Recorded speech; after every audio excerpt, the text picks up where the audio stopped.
This summer has been particularly hot, and that's pretty much been the case globally. That presents a particular problem for people who play video games, a hobby we carry out primarily locked away in dark rooms to clearly delineate the world of video games from the boring normie one outside. The problem manifests itself in the form of what I like to scientifically call swampass, or gluteus swampius to give it its Latin term. Basically, it means that because it's 40 degrees Celsius or 5 million Fahrenheit outside, that area between well, you get the idea. Look, what I'm trying to say is summer makes it hard to game and changes our gaming behaviour, and we play different games, and I'm going to explore that in this video to see if it's just me who's schizophrenic or whether you are too, so grab a snack, here we go baby!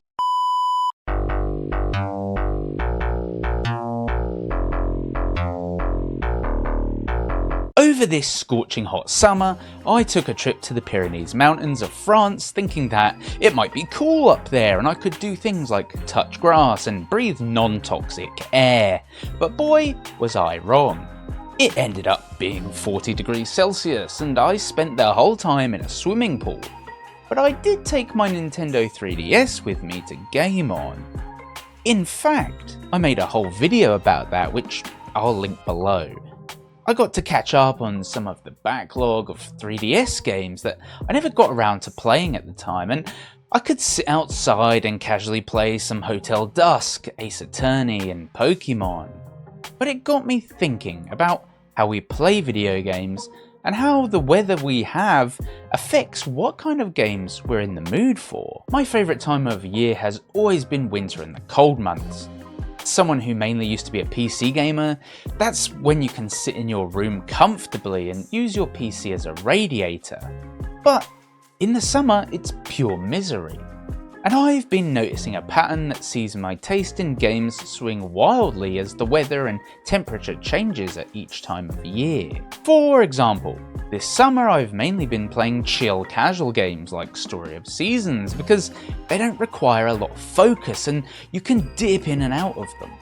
I've also been using the warmer weather to catch up on older games like The Testament of Sherlock Holmes, where I don't really have to get that immersed because it's a quick playthrough. The hot weather, I found, is also a time for playing competitive games, like Counter-Strike, Valorant, Call of Duty or Dota. Stuff you can hop on with your friends and giggle at, but doesn't really take tons of concentration.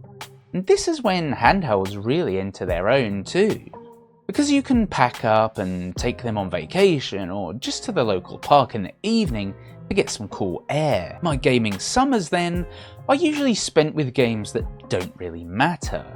There's usually lots of projects to do outdoors, the weather is hot and the sun never goes away. And then you also have neighbours and workmen to contend with, the troglodytes who get up at 5 AM on a Saturday and just smack wood with a hammer like the entire world isn't trying to sleep. I don't know about you, but it's all I can do to stay sane, let alone have the energy or desire to dive into the latest thought-provoking experience. The autumn and winter, however, are an entirely different beast for me. As soon as those leaves start to get a hint of golden brown and you put on long sleeves for the first time, it's game on. I don't know if it's something unique to me or maybe you've experienced it too, but those crispy, frosty and rainy days are just perfect for settling down and binging all of those single player games that you've really been looking forward to. It's the time to break out the Last of Us's, the Uncharted's, the Life is Strange's, the Telltale's Walking Dead's. The sun goes down early this time of year, plunging us into vampire mode, a gamer's best friend. You pull on all of your snuggly baggy clothes, slap on your headphones and just get sucked straight into the game for hours.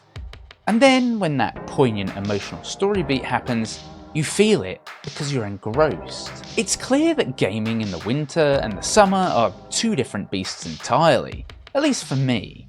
I find it hard really to get into story-based games where I know I need to pay attention during the summer. That's mostly because of the reasons we talked about earlier, But there's also the little things that add up, like how wearing headphones quickly gets hot and sweaty, throwing up yet another barrier to immersion.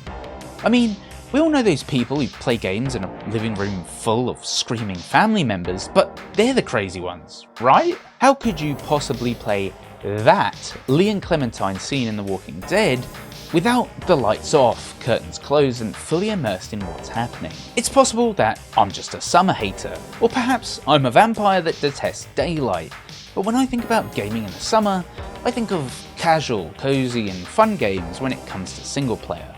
Maybe it's a pixel art supermarket management simulator with chill vibes, like Discounty. Maybe it's Stardew Valley, the ultimate escapist fantasy. Or maybe it's just a rerun of Elden Ring because you're still super addicted.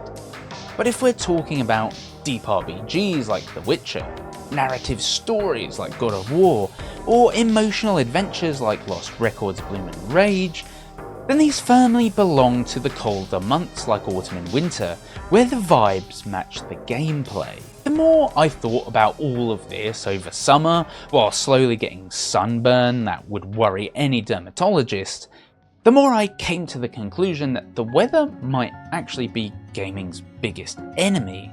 The mercurial mistress that dictates our moods, which in turn affects what games we actually end up playing. We've all had those times when we've sat there for hours picking through our gaming libraries and saying to ourselves things like, "No, I don't feel like that right now," or "I'll save that for a rainy day when I'm not so busy." But there are also times when you wake up, look outside at the pouring rain, and know exactly what game you'll be starting right after you've had your Lucky Charms. Personally, I don't think there's any better time to play games than when it's freezing cold and raining. You pull on an oversized hoodie, listen to the rain pattering against the window, and nestle in for a great time. But summer can be good too, just in a different way. It's more about those games that are easy to dip in and out of, and handheld gaming really comes into its own on a summer vacation. There's nothing quite like being away from home, staying up late and playing Hollow Knight on the Switch 2 at 2 AM without a care in the world. You've had a long day sightseeing in the sun, and so you end up back at your hotel, shower, and chill with those games that you only really play on a handheld when you're on vacation once a year. This is all to say that each season of the year has a different vibe, and it affects the experience we have with our games. Some games are meant for busy outdoor spaces in the bright sunshine. Some games are meant for a dark, quiet room in the depths of winter. Just don't let me catch you trying to play The Wolf Among Us on your phone on a busy flight, like that one woman I sat next to that time. Just, ugh!